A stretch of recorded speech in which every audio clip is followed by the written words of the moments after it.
Bonjour à tous, on se retrouve encore aujourd'hui. Nous allons faire l'étude d'une fondation dans le logiciel CP4. On va commencer un nouveau projet, carrément. On vient sur Nouveau.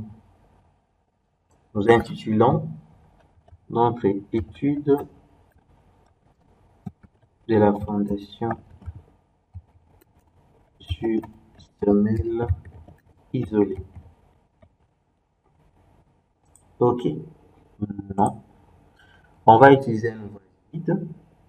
Plus tard, bon, ceci est une première vidéo d'une très longue série où on va vous apprendre les notions concernant les dimensionnements, les études des structures dans le logiciel CP4.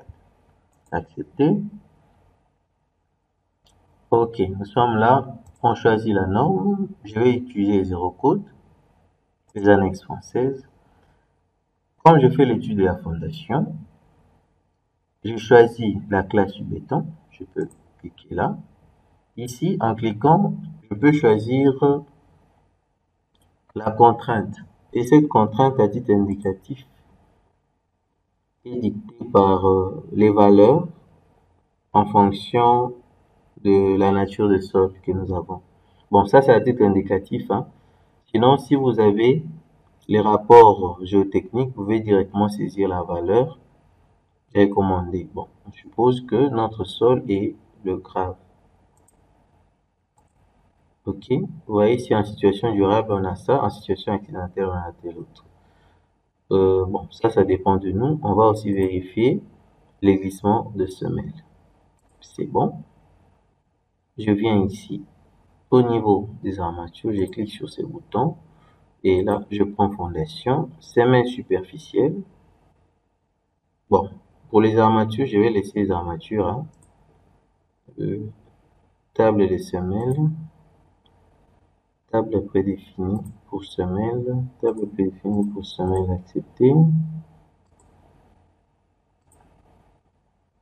table de la bibliothèque. Bon, je laisse le table par défaut.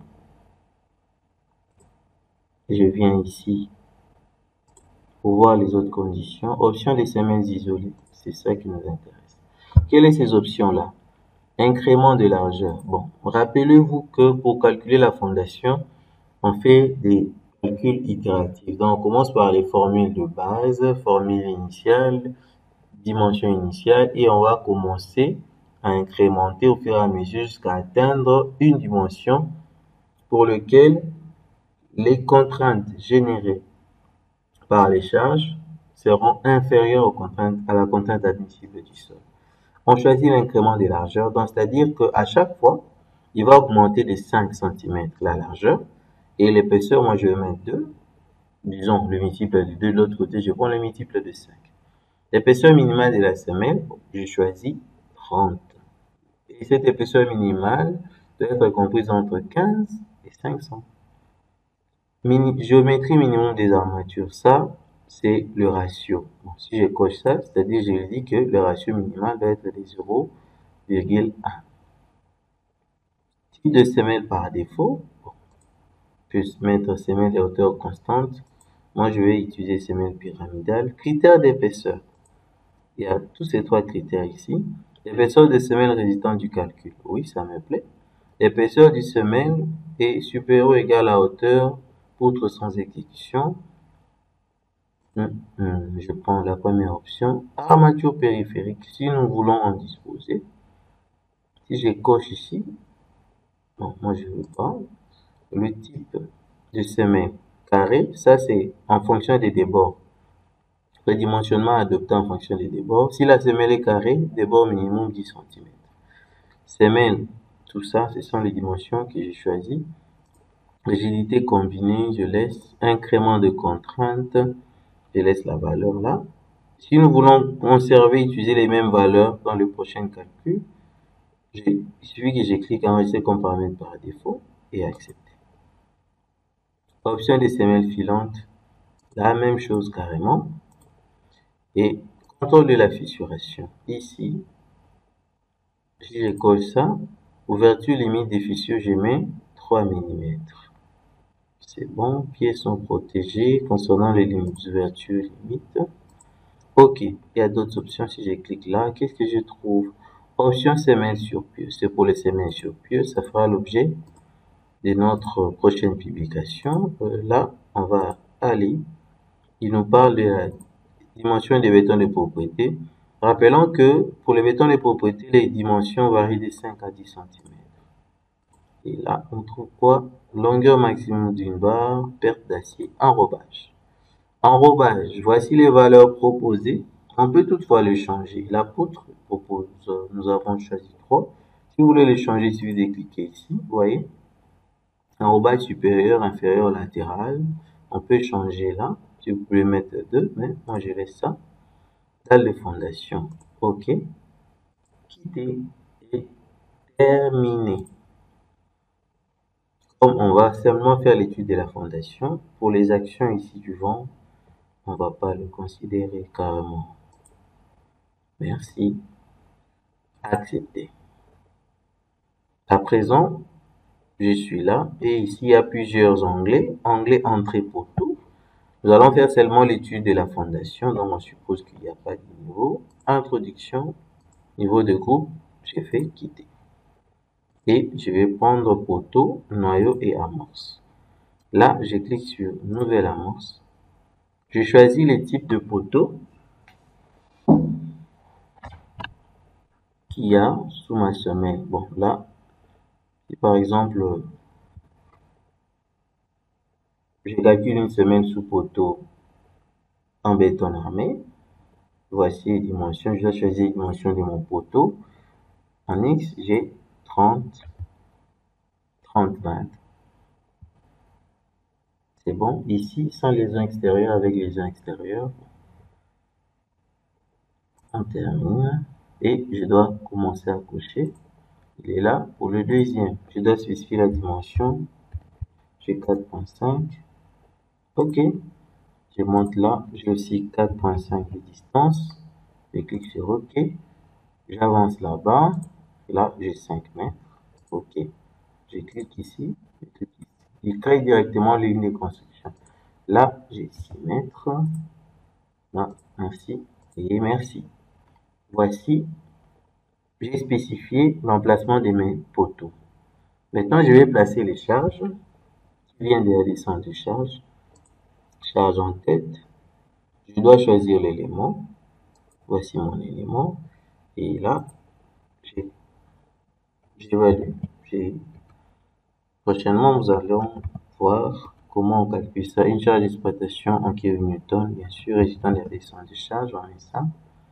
On a d'autres charges additionnelles qu'on verra prochainement. Et la même charge est là. Et cette charge, je vais la copier. Bon, comme je peux venir ici, je vais copier cette charge et l'appliquer ici. Je viens sur copier. Copier, il est là quelque part. Je copie ça. Je copie quoi? Charge en tête. Copier de là et l'attribuer où? Ici. C'est attribué. On va prendre d'autres charges ici. Bon, là, la dimension sera un peu plus grande. On suppose que c'est 70 carrément. Et les charges permanentes 140. Là, on a 100. Des suppositions. Bon, ici aussi, je vais prendre ces charges et je vais copier de l'autre côté. Je change ça. Je vais. J'ai 50, 60, 65. Le poids propre, c'est le même. Normalement 60. Et là, c'est un peu plus grand comme charge permanente. 145. 140. Non, j'ai mis 130. Et là, à titre d'exemple, carrément. Et notre poteau le plus chargé, au milieu, son poids propre, c'est identique aux autres. J'ai mis 60. Et comme charge permanente, là, je suppose que c'est 160. Toutes les charges que nous sommes en train de placer, vous verrez leur importance. Ah, il ne reste que toi. Et là, j'ai 60. Et un peu à l'intérieur, j'ai mis 150. Non, 148 carrément. Et l'autre, j'ai mis 100. Toujours. Ok, je peux copier ça de l'autre côté. Ce que je vais faire, je viens ici, copier, charge. Je viens copier quoi? Là, je copie charge en tête. Puis de là, attribuer à ça. Ok, je continue, je prends ça, copier quoi? Charge en tête de là, et je vais l'attribuer à cet élément. Bon, je crois que cet élément l'a pas chargé. On va vérifier. Oui, on l'a pas chargé. 60, 120 et 100. À titre d'exemple, bon, on a ça. On va passer carrément à l'entrée des poutres. Au niveau de l'entrée des poutres, on va préciser nos semaines. On va où? Fondation, élément de fondation. J'ai choisi ça. Élément d'un seul poteau, élément de plusieurs poteaux. D'un seul poteau. Et selon le type, je sélectionne. Moi, je ne veux pas prendre semaine en béton armé, mais le premier choix. Ici, la semaine en béton armé peut être carré, pyramidale, excentré.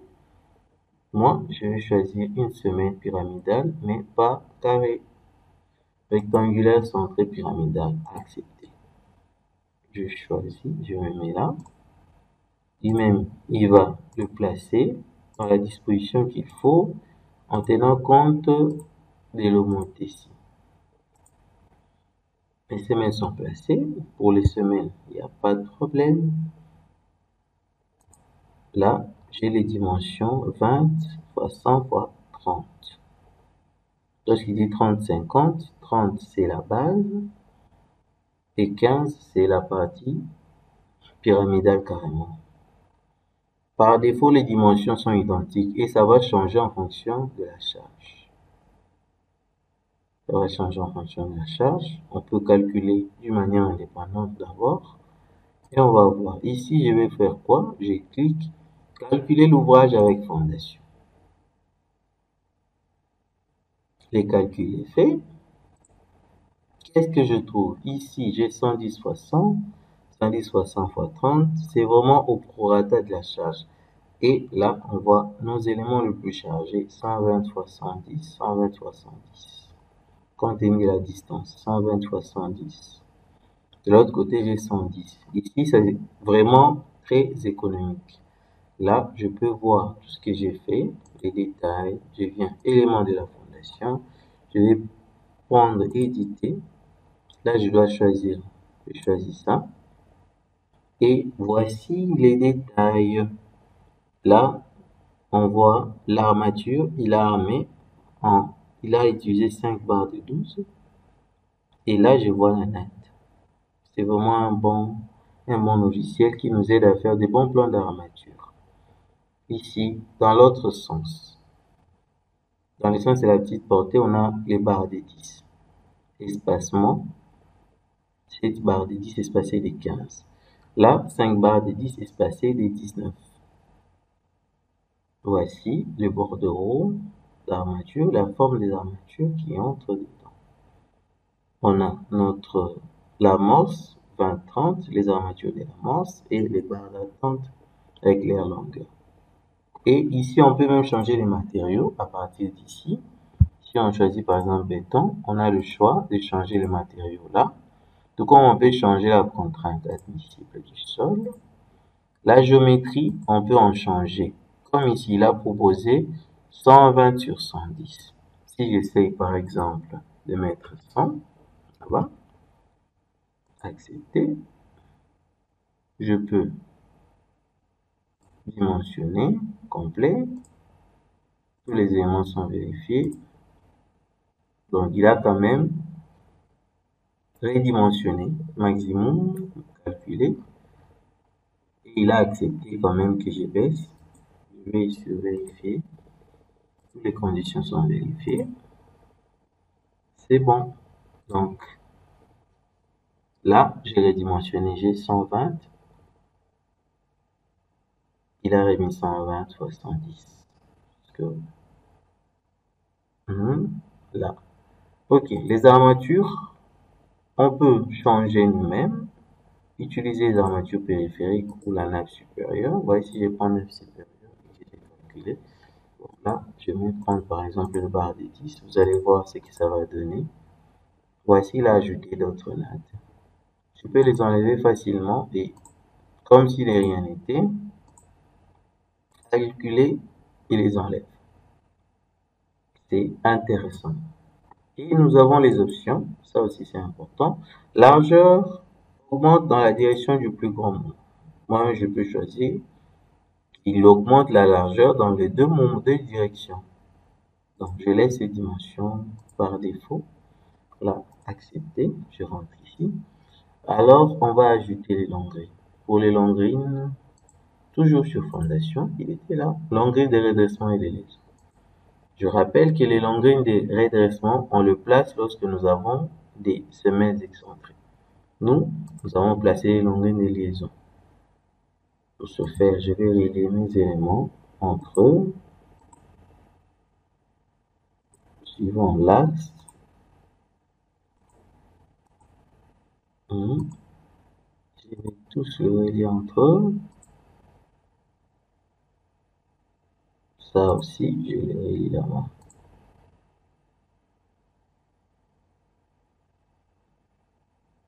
C'est relié. Ok. Et là, je vois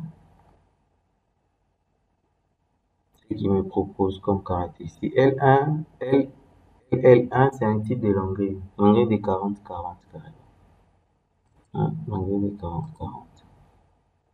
Je prends éditer, vous allez voir, je clique sur ça. Il calcule la longueur directement, il vérifie. Longueur de 40-40. Les dimensionnements. Toutes les conditions sont vérifiées.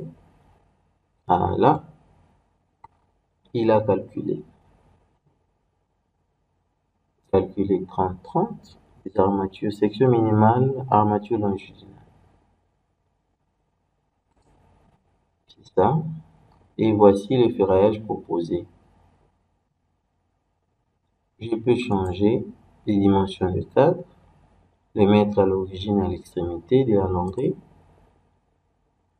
Tout comme je peux ajouter, voici les ancrages qu'il a calculés à l'origine à l'extrémité. Tout comme je peux faire la vérification, la sélection, voici 40 c'est 40, c'est ça. Et là, j'ai plusieurs types de longueurs. Tout ça sont les longueurs de liaison. Dimension. C'est bon. Là, je reste avec ce que j'ai là. Ok, le plan de ferraillage, accepté. À présent, on va chercher comment on peut imprimer. Et pour imprimer, nous allons venir ici, ouvrir, on prend plan. On clique là. Quel est le plan dont nous avons besoin? Plan des niveaux ici. Par exemple, coffrage. Accepter. Je prends encore un autre plan, plan des niveaux. Là, je peux prendre le plan de ferraillage fondation. Accepter. Et là, je prends encore un autre plan. Charge sur fondation, par exemple. Accepter. Tout ça, c'est accepter. Calque fondation. Vous voyez, périphérique. La sortie, l'élément en question, ça sera. Là, je peux choisir que mon plan soit imprimé au format DWG, donc au au format AutoCAD ou au format PDF. Si je choisis PDF, il va les imprimer carrément sur PDF. Si je choisis AutoCAD, il va les amener sur AutoCAD. Donc on a ce choix-là. Bon, on peut choisir dans notre temps PDF. PDF par exemple. On prend PDF. Les différents calques, liste des calques, plan d'idées. Donc là, c'est toutes les calques que j'ai. Cartouche. Attention, plus de PDF, aucun CP. Télécommunication, oui, on prend CP. Là, c'est un nom. Et l'éditer carrément, on peut éditer ça. Projet, autre architecte. Aucun, par exemple. Accepter. Merci.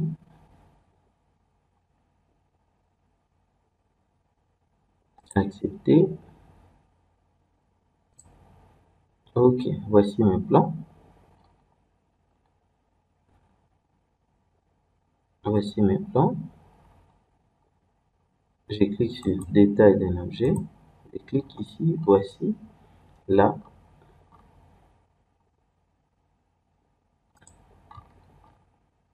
Fondation coffrage. Le titre du plan. De l'autre côté, il me montre les autres plans. Nous avons le plan de fondation de toutes les semaines. Là, ce sont les charges.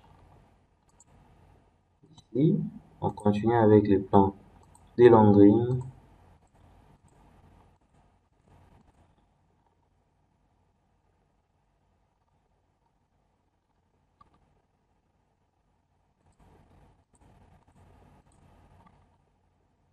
Les plans des Longrines. Ici, si un plan ne vous plaît pas, vous pouvez ajouter un autre plan et commencer à le déplacer carrément. Si tout est bon, on peut dire imprimer tout. Nombre de copies accepté. Il va m'imprimer tout ça. J'ai dit ici plan d'armature de la fondation. CP 4. Enregistrer.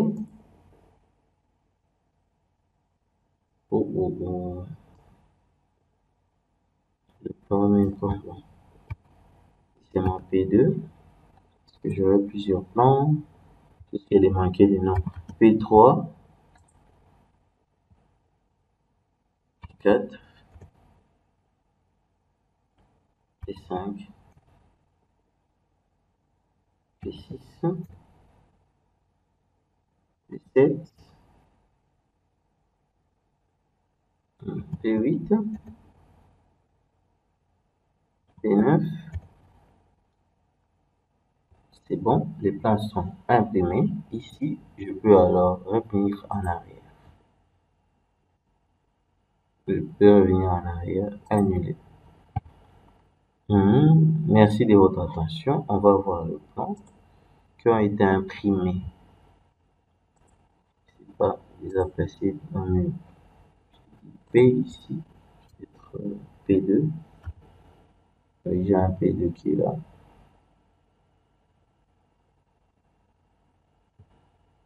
En P5 par exemple. Il y a un P5. Voici le plan imprimé. Vous avez directement le plan imprimé. Les plans d'armature avec les cotations venant des CP4. C'est vraiment excellent, ça nous permet de gagner du temps. Merci de votre attention. À la prochaine.